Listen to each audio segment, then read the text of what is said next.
देवभूमि के नाम से मशहूर उत्तराखंड राज्य का 86% एरिया हिमालय पर्वतों से घिरा हुआ है। हिंदू धर्म में विशेष जगह रखने वाली गंगा और यमुना का उद्गम भी यहीं से होता है। साथ ही ये वही जगह है जहां महाभारत के युद्ध के बाद पांडवों को भगवान शिव का दर्शन हुआ था और यहाँ कई सालों तक भगवान ब्रह्मा और विष्णु ने ध्यान किया था। यही कारण है हर साल लाखों श्रद्धालु पवित्र चार धाम की यात्रा करने के लिए यहाँ आते हैं। दोस्तों, नेचुरल ब्यूटी और रिलीजियस टूरिज्म इस राज्य का एक पहलू है, लेकिन आज ये राज्य क्लाइमेट चेंज और अनडेवलपमेंट इंफ्रास्ट्रक्चर से जूझ रहा है।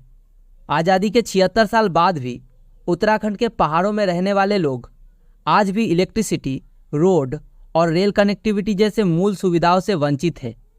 भले ही भारत दुनिया के 4th लार्जेस्ट रेल नेटवर्क के पोजीशन पर है, लेकिन आधा उत्तराखंड आज भी रेल नेटवर्क से दूर है।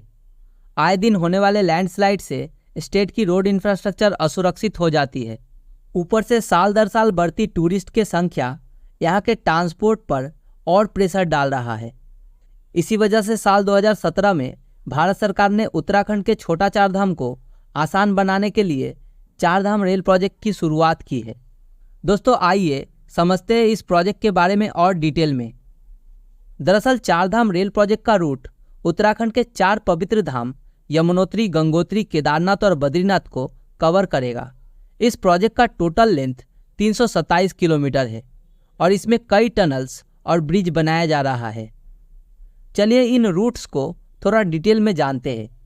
ऋषिकेश टू कर्णप्रयाग ये सेगमेंट पहला फेज का हिस्सा है और 125 किलोमीटर लंबा है। इस रूट पे कई टनल्स और ब्रिज बनाए गए हैं क्योंकि ये पहाड़ी इलाकों से होकर गुजरता है। दोस्तों, ऋषिकेश से कर्णप्रयाग तक का सफ़र अब ट्रेन से बहुत ही आसान और सुविधाजनक होगा। ये लाइन अलकनंदा नदी के साथ चलेगी जो बहुत ही खूबसूरत व्यू प्रोवाइड करेगी। कर्णप्रयाग टू रुद्रप्रयाग ये सेगमेंट 49 किलोमीटर लंबा है और इस रूट पे भी कई इंजीनियरिंग चैलेंजेस है, जैसे मुश्किल टनल्स और ब्रिजेस बनाने पड़ेंगे। दोस्तों, रुद्रप्रयाग एक इम्पॉर्टेंट जंक्शन होगा क्योंकि यहाँ से केदारनाथ और बद्रीनाथ का रूट अलग होता है।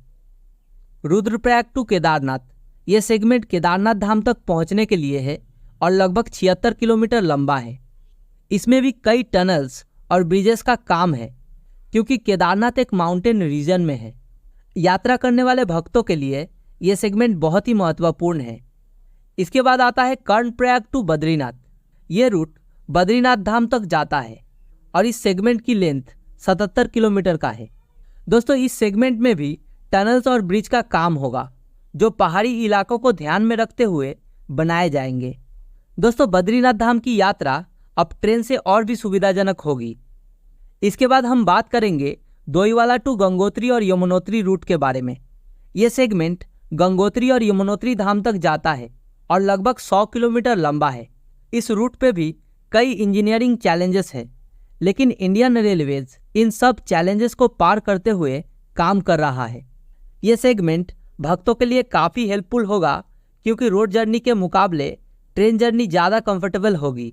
इस प्रोजेक्ट का असली मकसद है कि लोगों की यात्रा आसान हो और ट्रैवल टाइम रिड्यूस हो।